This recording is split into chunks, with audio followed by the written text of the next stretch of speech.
नमस्कार दोस्तों, स्वागत करती हूँ आप लोगों का इस वीडियो में। आज की स्टोरी है आपकी असफलताओं का जिम्मेदार कौन है। तो चलिए शुरू करते हैं मेरे साथ इस स्टोरी को और देखते हैं कि आपकी असफलताओं का जिम्मेदार कौन है। बुरा जो देखन में चला, बुरा न मिलिए कोई, जो दिल खोजा आपना, मुझसे बुरा न कोई। आपकी असफलताओं के लिए जिम्मेदार कौन है? आपके माता पिता, जो चाहते तो ये हैं कि उनके बच्चे खूब नाम रोशन करें, खूब आगे बढ़ें, लेकिन वही माता पिता ये कभी नहीं चाहते कि उनके बच्चे रिस्क लें, कुछ ऐसा कर दिखाएं जो पूरी इस दुनिया में किसी ने नहीं किया हो। भारतीय माता पिता तो यह चाहते हैं कि उनके बच्चे घर के अंदर ही रहें, दिन भर घर के अंदर रहें और कुछ ऐसा कर जाएं जो कि पूरी दुनिया में उनका नाम हो। या फिर हमारा एजुकेशन सिस्टम जो कि लॉर्ड मैक्रॉय ने 1835 में सिर्फ इसलिए बनवाया था ताकि वो हमें मानसिक रूप से गुलाम बना सकें, उसकी हर बात को वे हमसे फॉलो करवा सकें और उसमें अपना कोई भी दिमाग नहीं लगाएं। और आज हो भी यही रहा है। जब भी हमारे व्हाट्सएप पर कोई भी न्यूज़ आती है, चाहे वो फेक हो, हम अपना बिना दिमाग लगाए, बिना सोचे समझे उसे फॉरवर्ड करने लग जाते हैं, क्योंकि हमें एजुकेशन सिस्टम ने सेल्फ अवेयरनेस जैसी कोई चीज़ सिखाई नहीं है। हमारा एजुकेशन सिस्टम तो हमें इतिहास रटना सिखाता है, ना कि इतिहास रचना। और सबसे बड़ी दुख की बात तो यह है कि जिस एजुकेशन सिस्टम में हम पढ़ते हैं, हर दिन जहाँ जाते हैं वहीं पर हमारा राष्ट्रगान जो कि जन गण मन अधिनायक जय है, ये है। हम उसे गाते तो हैं, लेकिन कई भारतीयों को उसका मायना ही नहीं पता। या फिर जिम्मेदार हैं हमारी सरकारें, जहाँ यदि एक युवा सरकारी नौकरी पाने निकलता है तो उस एक नौकरी को पाने के लिए उसको अपने जैसी लाखों युवाओं के साथ प्रतियोगिता करनी पड़ती है। चलिए मान लेते हैं ये सब आपकी असफलता के लिए जिम्मेदार हैं, लेकिन कई सालों से इन्हें जिम्मेदार ठहराने के बाद भी क्या आप सफल हो पाए? नहीं, बिल्कुल नहीं, और हो भी नहीं पाएंगे।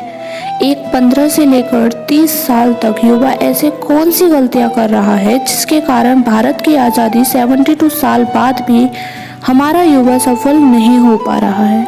जब तक आप अपनी कमियों को नहीं पहचानोगे और उन्हें नहीं सुधारोगे, तब तक आप जीवन में आगे नहीं बढ़ सकते हैं। तो ऐसी कौन सी कमियां हैं जो आपको आज से ही सुधारनी है? पहली, टेक्नोलॉजी का गलत प्रयोग। पहली चीज जो आपके जीवन को बर्बाद कर रही है, आज कोई भी इंसान अपनी पत्नी, अपने बच्चों, अपने माता पिता से भी ज्यादा समय अपने फोन के साथ गुजारता है, चाहे काम हो या ना हो। वो दिन भर अपने फोन को देखता रहता है। ऐसा क्या है इस फोन में? हर इंसान के फोन में 5 से 6 ऐसे एप्लीकेशन होते हैं जिनमें वो दिन भर लगा होता है। हर कुछ देर में उन्हें वो खोजना है, फिर बंद करता है, खोलता है, फिर बंद करता है। उसे ये बात बहुत अच्छे से पता है कि इससे उसका बहुत सारा समय बर्बाद हो रहा है, लेकिन उसके बाद भी वो ये करता रहता है। इन्फॉर्मेशन का ना होना तीसरा सबसे महत्वपूर्ण कारण है कि हमारी सोच में इनोवेशन का ना होना। आज हम भारतीय बहुत ही फक्र के साथ कहते हैं, और होना भी चाहिए, कि हमारे सुंदर पिचाई गूगल के सीईओ हैं, सत्य नोएडा माइक्रोसॉफ्ट के सीईओ हैं, इंद्रो नोई पेप्सी के सीईओ हैं, और ऐसे बहुत सारे भारतीय विदेशी कंपनियों के लिए बहुत अच्छा कर रहे हैं। लेकिन आज हमें और हमारे देश को इस बात की ज़रूरत है कि हम ऐसी कंपनियों में नौकरी करने की बजाय ऐसी कंपनियां खुद खड़ी करें। लेकिन हमारे देश में तो उल्टा ही हो रहा है। फ्लिपकार्ट और पेटीएम जैसी बड़ी कंपनी बनाने के बाद भी हमने उनका मालिकाना हक विदेशी कंपनियों को दे दिया। यदि हम ध्यान लगाएं कि बड़ा नौकर बनने से अच्छा है कि हम छोटा मालिक बन जाएं, तो हम अपने लिए और अपने देश के लिए बहुत कुछ कर पाएंगे।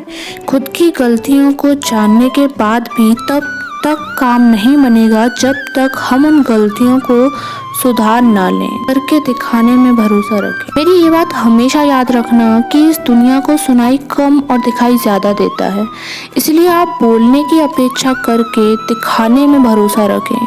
कई बार आप अपनी फैमिली पर गुस्सा हो जाते हैं कि वो आपकी बात नहीं मानते, क्यों माने? सालों से आप सिर्फ बोलते तो आ रहे हैं कि मैं ये कर डालूंगा, वो कर डालूंगा, लेकिन आपने उन्हें करके नहीं दिखाया। जिस दिन आप उन्हें करके दिखा देंगे, सिर्फ फैमिली नहीं पूरी दुनिया आपकी बात मानेगी। खुद के साथ एक्सपेरिमेंट करें। आपको अपने साथ एक्सपेरिमेंट करना होगा। दुनिया जरूर कहती है कि एक लक्ष्य बनाओ और उसे हासिल करके दिखाओ, लेकिन उस एक लक्ष्य को बनाने से पहले आपको कई बार अपने साथ एक्सपेरिमेंट करना होगा। जैसे हुसैन बोल्ट बहुत ही अच्छे क्रिकेटर थे, लेकिन उन्होंने अपने प्रतीक्षा को पहचाना और दुनिया के सबसे तेज धावक बने। महेंद्र सिंह धोनी जो पहले बहुत ही अच्छा फुटबॉल खेलते थे, लेकिन अपने आप को जाना पहचाना और भारतीय टीम के सर्वश्रेष्ठ कप्तान बने। ऐसे ही आपको भी अपने साथ एक्सपेरिमेंट करना होगा और उसी के बाद आगे बढ़ना होगा। अब इस एक्सपेरिमेंट से आप कई बार गिरेंगे, लोग आपको बुरा भला कहेंगे, ताने मारेंगे, कहेंगे ये तुम्हारे बस की बात नहीं है, लेकिन तुम कभी हार मत मानना। अपनी गलतियों को पहचानना, उन्हें जानना, उन्हें ठीक करना और जिंदगी में आगे बढ़ना। गीता में भी हमें यही समझाया है कि हमारे हाथ में सिर्फ कर्म करना है, फल का अधिकार हमारे हाथ में नहीं है, वो हमें ईश्वर देंगे।